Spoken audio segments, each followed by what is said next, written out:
Hi friends, so here I am checking in for one of the last times for this diary. It's day 29 today, and I'm doing 28 and 29. I am certainly in my hard week, hard few days before I get my period. So I'm feeling very aloof. I just feel really quite I cannot concentrate or focus on anything. I've if I could say a one word, I just feel really scattered. But I forced myself to go and do a very small gym session this morning, which was really, really hard. But I just feel like it definitely helped.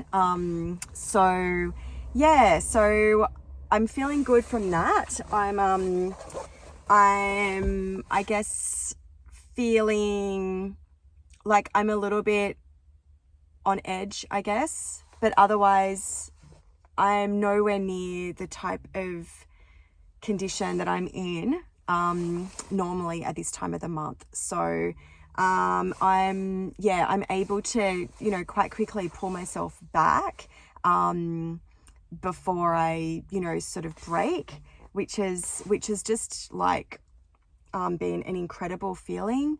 I am feeling low, I'm feeling, emotional, but I haven't had any conflicts or arguments with anyone at home, and I've been sort of eating well, sleeping well, and I've had about 5 baths in the last 6 days.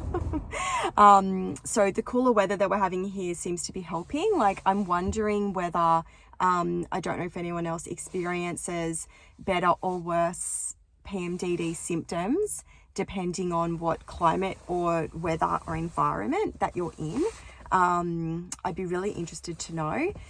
The other thing that I'm really, really interested in pursuing more research into is the linkage between the liver qi, Chinese medicine, and PMDD, not only PMDD, but other conditions that I have that are also apparently related to the liver qi, Hashimoto's, which is a thyroid disease, autoimmune disease, as well as my TMJ, which causes me a lot of problems that are heightened around my PMDD. So I'm really interested to know what tools I can use to manage my liver qi, and whether what sort of impact that may then have on my symptoms as well. But overall, I think I've said this before in one of the other videos, being accountable in these videos has been overall the most amazing, incredible antidote really to symptoms that I've had forever. So I don't know what I'm going to do after these 30 days. I'm going to have to keep, recording how I'm feeling or something, because there's something about these videos and sharing them and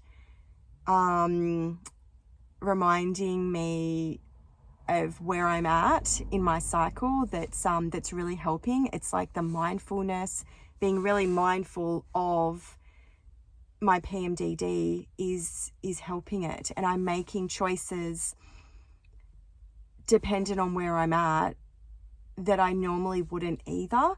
So I think certainly when I'm really, really busy and I'm stretched and I'm pushed doing things that I don't necessarily want to be doing, and I know that they're not very good for my self-care, but I continue to push myself because it's a busy time, those times definitely will trigger symptoms, and so will when I don't get enough sleep, or when I'm not eating properly Or the other thing that I find is deadlines. Like, for some reason, I don't know whether it's because when I was younger, like, I was a really career focused person, and I operated at a million miles an hour, like, every day. I'm so glad that I wasn't in PR and marketing at the height of all this social media stuff, because I don't know how people do it these days, because it was frantic enough without it all. But that was my sort of line of work for a time, and fundraising, and then running a business. And I was always doing, you know, this degree or that degree, or this, you know, sort of course or that course, and never home, and all that type of stuff. So I feel like perhaps my body's response to deadlines and time-related deadlines specifically may be drawn back to that time in my life, which would have been at least for 15 years, where I was just so drawn, like, just so under the pump with deadlines. But I can't really deal too well with deadlines anymore. So when I have freedom of time, you know, my nervous system is completely normal and regulated fine. But but chuck a deadline in for me, and my whole day just kind of feels rushed. So I've learned so much, and I'll be doing another post tomorrow, because obviously it's the last day, it's day 30. But I'm really, really keen to connect more with other people and other people's family members who have PMDD. What have you learned? What works? What doesn't work? Is there any, you know, sort of clues in your symptoms that, you know, your body is trying to communicate with you, based on, you know, sort of things that might have happened back, you know, 10, 15, 20 years ago. Like, I feel like my younger self is actually communicating to me through my PMDD.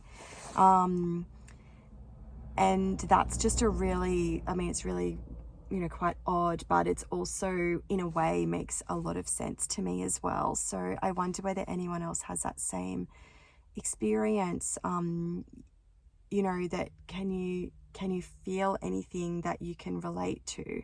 I was talking to my beautiful breakthrough therapist, Monique, last week, and we actually identified that probably from the age of 14 or 15, I was actually harboring this same type of anger that I experience sometimes in my PMDD. And I wasn't an unhappy child, but I was really holding it in. And so I must have been really stifling it, because I probably would have forgotten about it if it wasn't for, I've written poems, and I've also journaled from a young age, when I was probably 13, 14. And I found a poem that was written all about anger. And I tell you what, it's to a T. It's actually really, really profound and surreal that my 15-year-old self could speak so detailed and so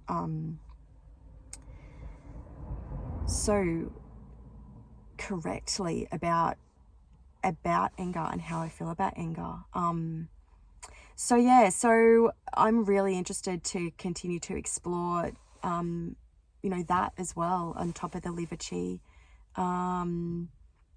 you know, sort of linkages as well. So, reach out to me and stay connected. And thank you for being a part of this with me.